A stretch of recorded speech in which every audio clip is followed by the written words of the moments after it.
Hi, I'm Roberta. Welcome to my garden. And I'm here today with Help me. one of my favorite chefs and one of my most annoying chefs, the Help me. wonderful David Thompson. I have no idea what we're going to talk about. I'll be lucky if I have any idea what we're going to cook because he's in charge. David, what do you want to tell our cook? Look, you asked me a question earlier on how do you define Thai food or what are the characteristics? And it's a mouthful, both in the characteristics and what I have to say about it. It's such a nebulous thing, Roberta. It really is. So it is a mouthful, Roberta, literally in so many ways, because good Thai food is more than satisfying. It's memorable. How do you define it? I'm not really finding that because it's been so many years and I've been part of it for almost 30 years now, cooking it and mucking around with it. To me, it's instinctive.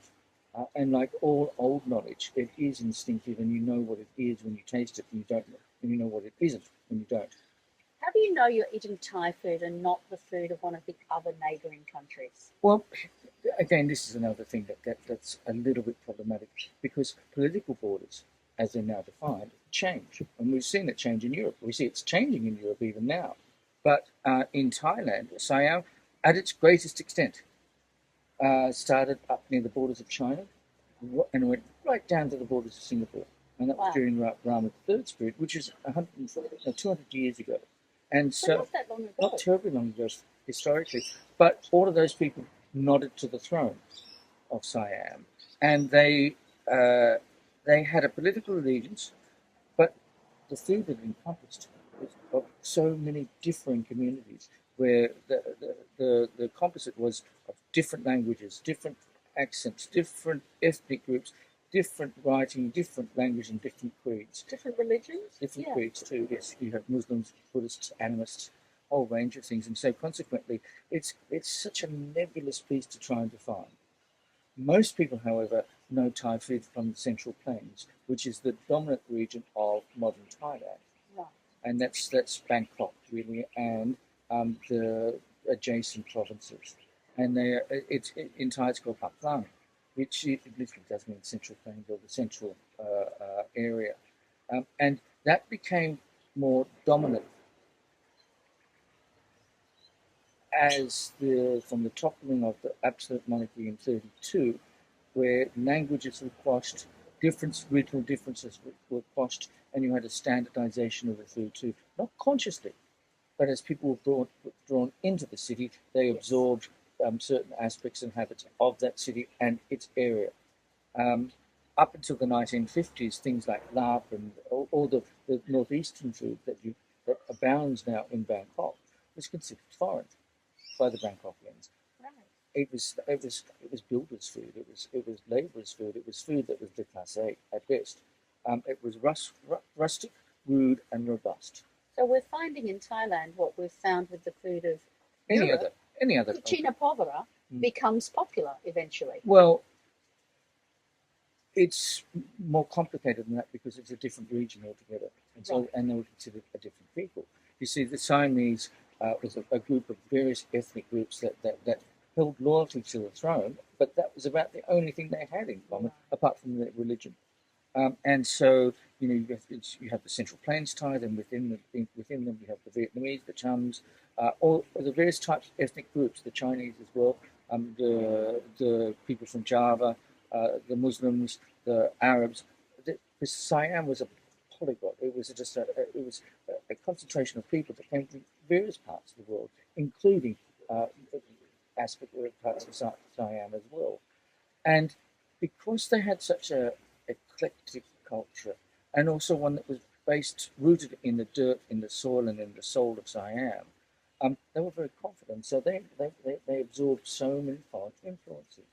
The idea of frying up a curry paste, for instance, is came with the Arabs or with the Indians who ventured to Siam from 1400 onwards, if not earlier, much earlier. Prior to that, they would have just been in water or stock? They would have been boiled. Yes.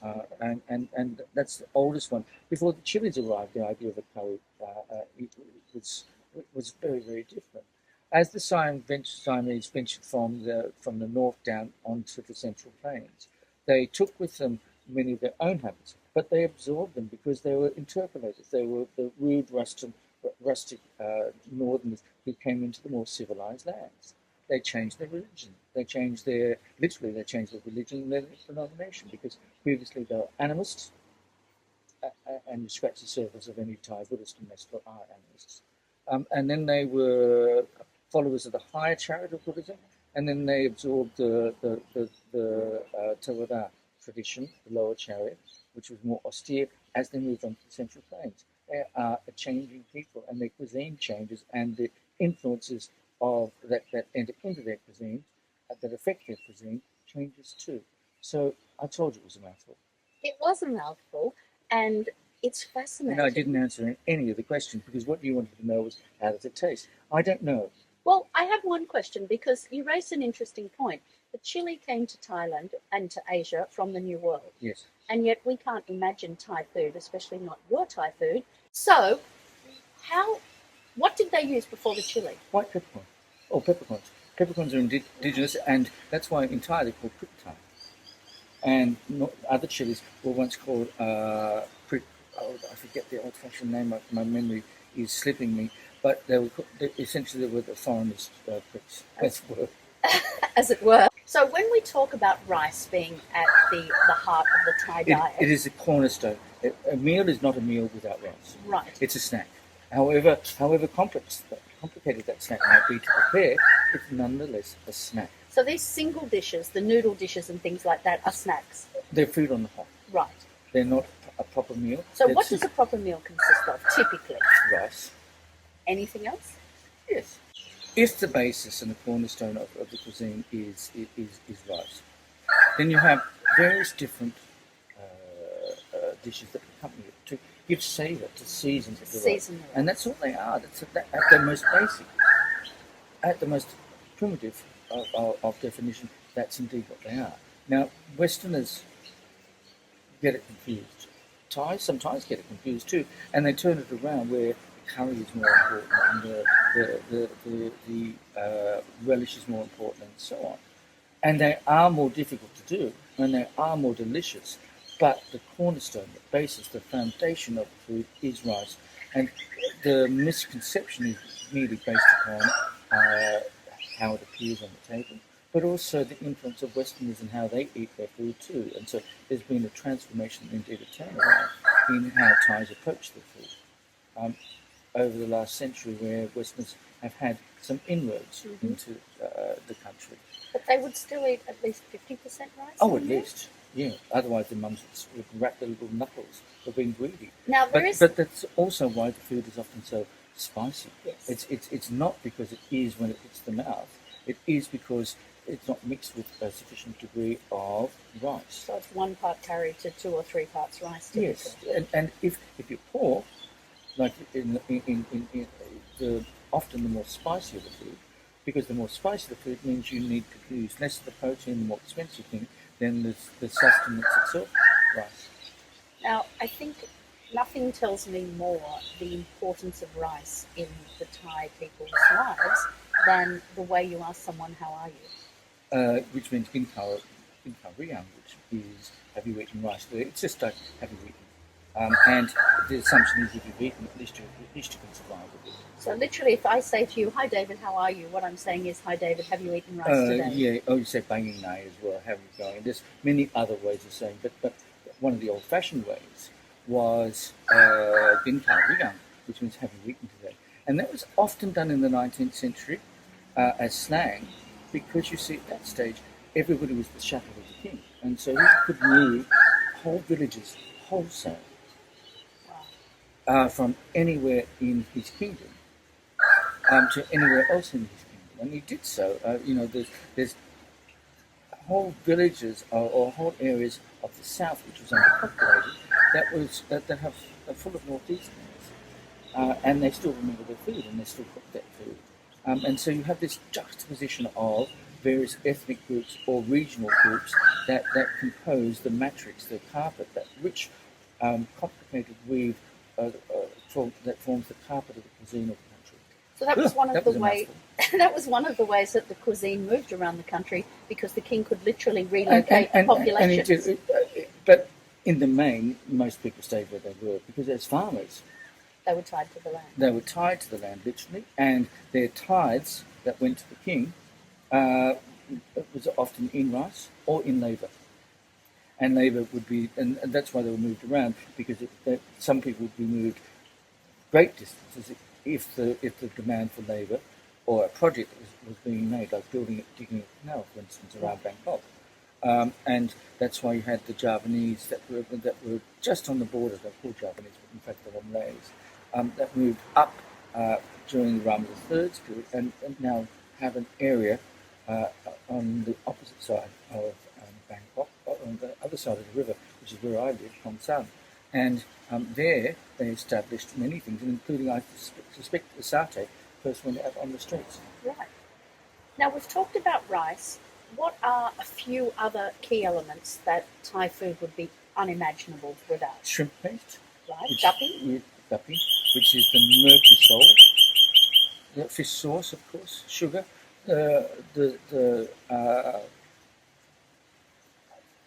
What else? Sugar, of course, palm sugar in the main. Coconut cream, and, of course, your friend, the chili. My friend, the chili. Mm-hmm. And the white pepper and the gingers are still there as Oh, well, yes, aren't but they? they're all seasoning elements of particular dishes. But, how can I put it?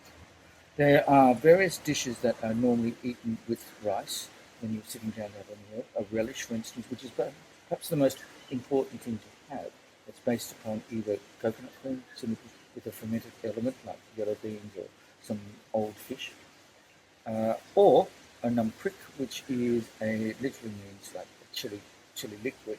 It's shrimp paste with chili that at its most basic that you eat with fresh vegetables. Right. And it works with rice, it adds savour with rice, and it's not bad with rice too. I think we could talk about Thai food forever. I know you could. I think we need to get into the kitchen and show our cooks how to make some Thai food. We do.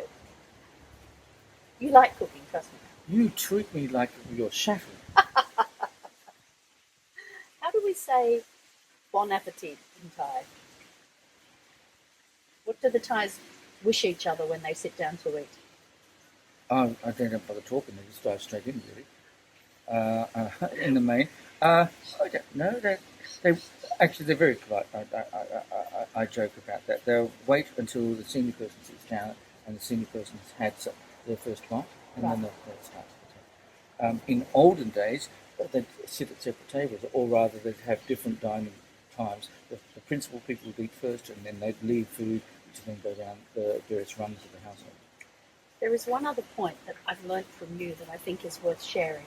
Because it is a banquet and there are several dishes served together, do we put everything on our plate No. RSL Club style? No, but you avoid your cheaper wedding type of behaviour. Okay. And you take one item first, Yes. spoonful or two, because you don't want to appear to be too greedy or too hungry. Right. And then you have that, you mix that with rice, and then you move on to the next. There's no set sequence in the eating. You can move from one dish to another in any way you wish, according to your palate or preference. And you mix that with rice. You must always finish your rice.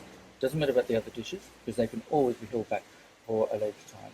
But whatever rice you put on your plate, You must eat. you should eat. That's the polite That's form. respect. What it's respect for the ingredient, for the farmers, and also to Mayor Prasad, which is the rice goddess. Thais are deeply superstitious, and no matter how worldly, sophisticated, well-travelled, or wealthy they might be, you scratch the surface, and inside is somebody just as superstitious as the most remote of farmers. And I know so many businessmen who will not make a move without their astrologer or their Really? soothsayer. And I've actually had a business with one prominent family, wealthy family, who halted it simply because my birthday did not match with the chairman. Oh dear. Yeah. That's how much it is followed. The king has royal astrologers, and every ritual is determined by them, and how that ritual is done, how it winds out, is changed according to the time as well. It's because the Thais are not only Buddhist but also they're Brahmic and they're animist. There are so many traditions that are wound together that affect their society and affects their food too.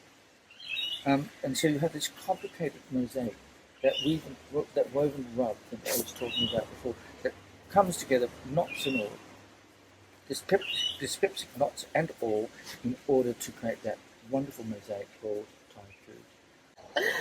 Well, we could talk about Thai food all day, but I could babble on, but it doesn't give the same satisfaction as the proof of the pudding.